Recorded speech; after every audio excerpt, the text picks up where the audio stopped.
Hello, this is Jessica Hamby presenting case study for EDL 856 regarding parental apathy. The first thing I looked at is what I need to know. What I felt was most important is knowing that this school is lacking buy-in and a sense of urgency on both the part of the administration, staff, students, and community stakeholders surrounding involvement. The current principal does have a negative attitude, creating an unwelcoming environment, which I know that having a negative attitude really permeates through everything that happens in that building, and it often starts at the top. Mrs. Rose is also a new assistant principal. She does know and probably does have the strategies, but has to kind of tread lightly because of her position. What I still want to know is, what is the past history of events with this principal? Has he made attempts in the past? Have they been failed? I know that he alluded to a little bit of that in the narrative, but I would like to know more about that. Also, I want to know who are my parent leaders or movers and shakers in my building and in my community. And like I said, have there been poor or failed attempts by stakeholders on their end to reach the building as well? And what is the proper timing, and how can change be small but powerful? Because I do believe that it can happen over a period of time. And so that's something that needs to be thought out. So in all, the problem, John F. Kennedy School has poor engagement by the stakeholders as a result of lack of collaboration or a working relationship between the administration, parents, and community members, and that needs to be turned around. As far as a plan of action, the proposal that I would have as an assistant principal, first of all, would be to creating a welcome atmosphere.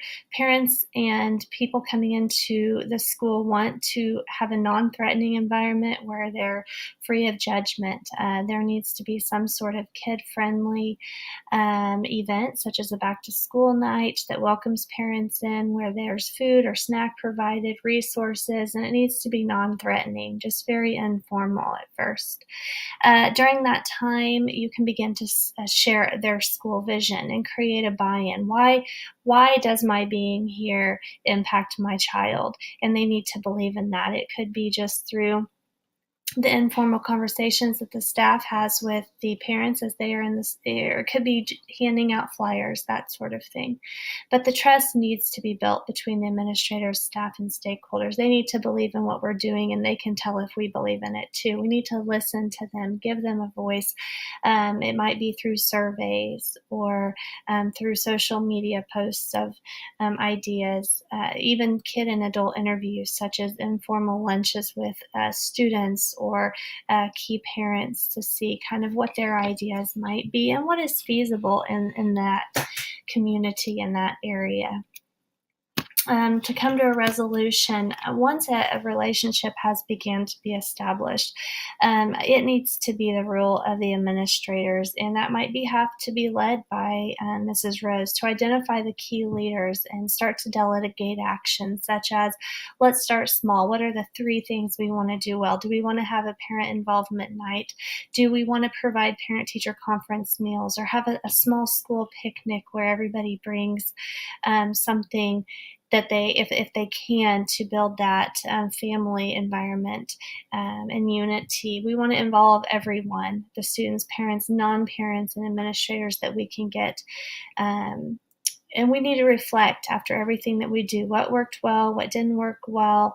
It might be location. Did we have it at the school, and maybe we need to go to a more an environment such as a park where it's easier access or it's not so threatening at first. Reach out to neighboring schools too. As administrators, we have resources. We can find out what other districts and similar communities are doing well. And this needs to be modeled. It needs to be modeled by us, by the staff, that we are committed to this, and we will try until we reach success. In debriefing this, first of all, the thoughts and feelings I have are kind of stuck. We're stuck between overstepping our bounds with the principal, but also knowing what needs to happen and believing that it can happen. A little bit of frustration there on how did it get this bad? What can we do to fix it? That urgency part of this has to change, especially with the redesign of schools and what we know about kids. I felt action, who do I go to? What do I do? Where do we start? And ideas started popping in my head. Some unresolved issues, things open for further investigation. What is going on with the principal relationship? This assistant principal needs to develop a strong relationship of trust. If you're fearful or if you are checked out of doing this, let me take the lead on this. And what is the district support? That a lot depends on the size, what other schools, but what is the district support on this? And the access for parents, like I talked about. What's the poverty level here and the size? What is their access to technology, things like that. And then on the financial things, what can we do? Is it money that we're looking to gain for student programs? Is it just the buy-in for parents to support what we're doing? Do we have money in place to help create events? So some of those things that I would want to look into. How does this promote academic success? First of all, you're communicating your vision. When you communicate your vision of this is how this will impact your child's education, you start to engage students and families. When they get involved, it affects them too. Relationships with your stakeholders equal support from them. Just like your family, once you have that support and that relationship and that trust, they will back you in most things that you want to do, or at least be open to listening. You're creating a school-home connection. They have that relationship and that trust in that teacher to say, hey, I know your teacher and I know her expectations of you, and I back those. New programs come around, you know who you can go to, and they feel that you have their child best interest at heart. The modes of communication that you're beginning to model for future citizens that these students will be: face-to-face, building relationships, paper, how do we do this digitally?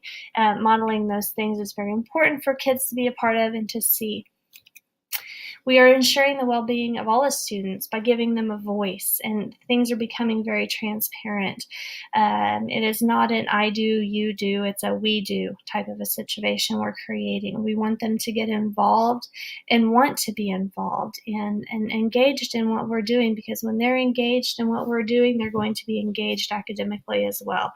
And again, going back to relationships, everything starts with a relationship. Promoting community engagement here. This could be done through needs assessment. What do you want? What do you want to see in our community? These are our future citizens, and how can we get there together? We are preparing these kiddos to leave the walls of our building and be leaders. And so through this whole process, we're modeling how to do that in relationship building. I keep going back to that. So important. Partnerships here. I help you, you help me. If you donate things for our parent carnival, you're going to promote your name as well. If Walmart gives away a free bicycle, you have now created a secondhand relationship between the stakeholders and the students in the school right there. So we can help each other through this. We're doing this right now here in Pratt, where we have a good relationship with some places like Skaggs Ace Hardware, where our students are going there and doing some job shadowing and working, and that creates a good network for us. And that needs to happen here in this school too. So in all, I feel like that this is a problem, and it can be resolved, and it takes a lot of collaboration and working together. And this is how I propose that this school does this. Thank you.